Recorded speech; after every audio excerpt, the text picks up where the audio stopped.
Keisha. Hi, Raquel. You wanted to see me? Yes. Please shut the door and come in. Okay. Don't be nervous, Raquel. You're not in trouble. I just want to talk about how we can collaborate in helping you to take a more active role in your professional and personal development. I want to make sure that I'm helping you as you develop as a training specialist. But to do that, we need to talk about the competencies that are needed for your position. I really want this to be a discussion, so if you have any questions as we're going over these documents, please let me know. Okay. This binder here has your competency tools. We'll work through many of these documents today. I understand that this is a new process, and this binder looks like there's quite a lot of materials in there, but it's actually quite simple. As we're going through this process, stop me whenever you have questions or concerns. Do you have any questions before we begin? No. Okay. This first document here you've seen quite a few times. It's your position description. How do you see your position tied into the goals of this organization? Part of our organization's mission is to train and develop state employees.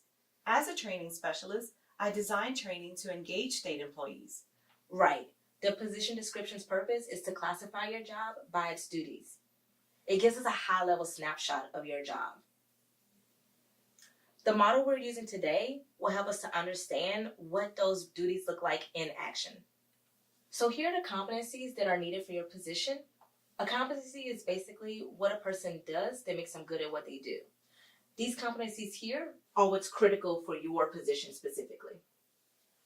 So in order to do my job, I need communication, customer focus, flexibility, innovation, manages ambiguity, planning, professional development, self-awareness, social awareness, and time management. Yes.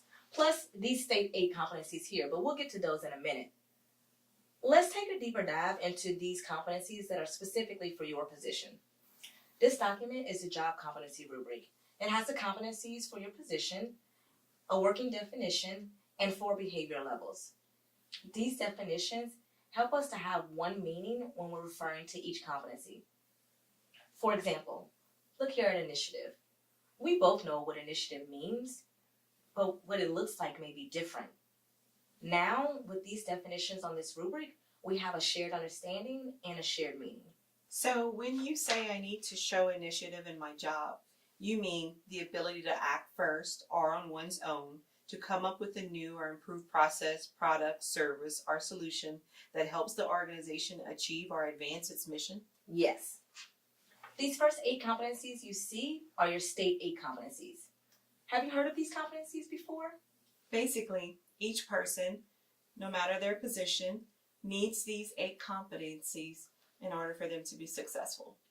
So I need the 8 competencies as well as the ones for my position, right?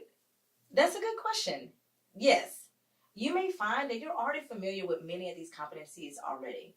Remember, the purpose of these documents are for us to align our vocabulary and our understanding. What do the columns on the right mean? Good question.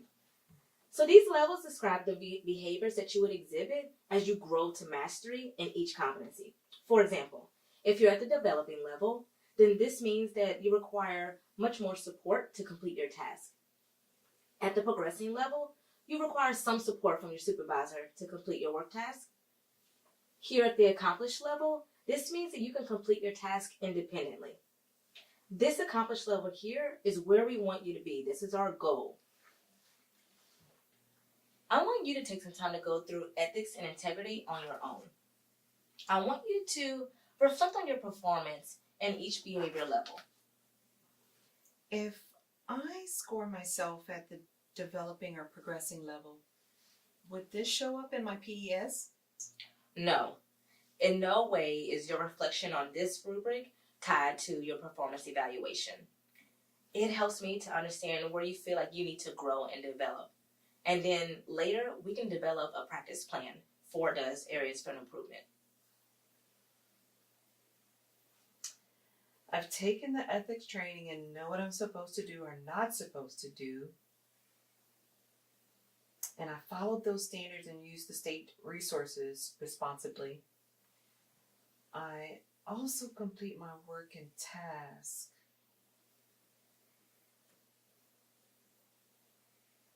But sometimes I forget to follow through.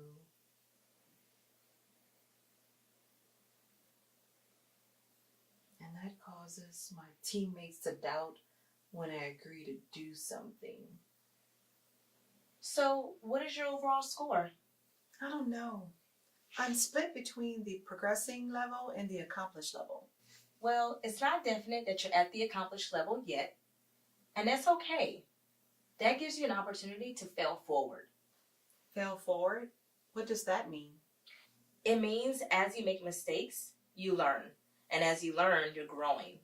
Thank you for being honest. That's the only way that this is going to work well. Remember, this is not a part of your performance evaluation. This is about us being able to create a strong practice plan for your areas of improvement. At this time, I would score you at the progressing level on your self-reflection matrix. That's this document here. And as you are reflecting on each of these competencies, I'm going to take some time to also reflect on your performance. What if your reflection is different from mine?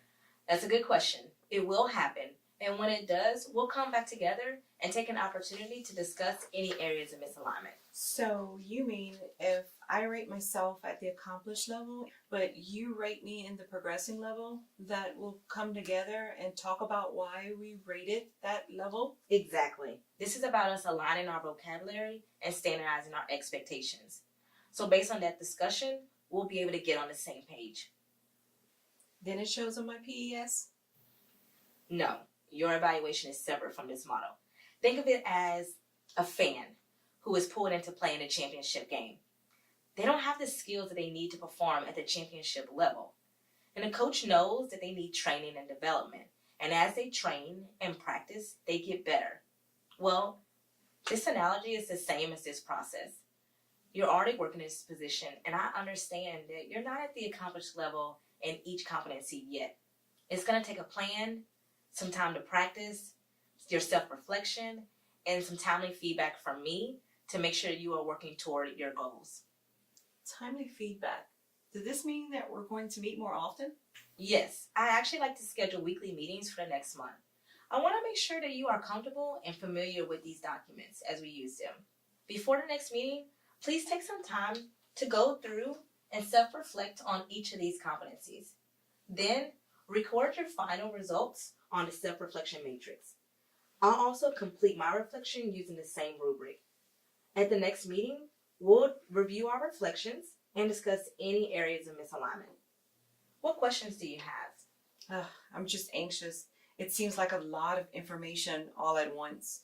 I'm not sure that I'll be able to get to the master level in a year. What if it takes me longer than that?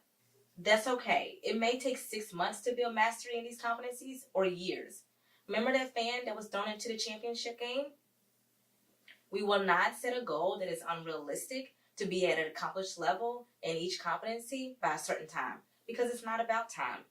The expectation is that you are growing in the right direction. So we're not overwhelmed. We'll only focus on the top 3 areas of improvement. Both of us will come up with some ideas for your development, and I'll need you to let me know when you're experiencing any barriers. My goal is to help you to remove these barriers and to give you consistent and relevant feedback. Okay. So Raquel, what are your next steps? First, I have to complete the competency rubric, and then I'll go ahead and do the self-reflection matrix. Then I'll email it to you before our next meeting, and you'll go ahead and do the same using the same documents. That's right. When we meet, I'm going to ask you what went well through your reflection and what areas you would like to change about this process. Then, after you reflect on your performance, I want you to identify the top 2 areas for improvement and come prepared with some ideas for how you can improve in these areas. Do you have any other questions? Not at this time, but if I do, I'll be back. My door is always open.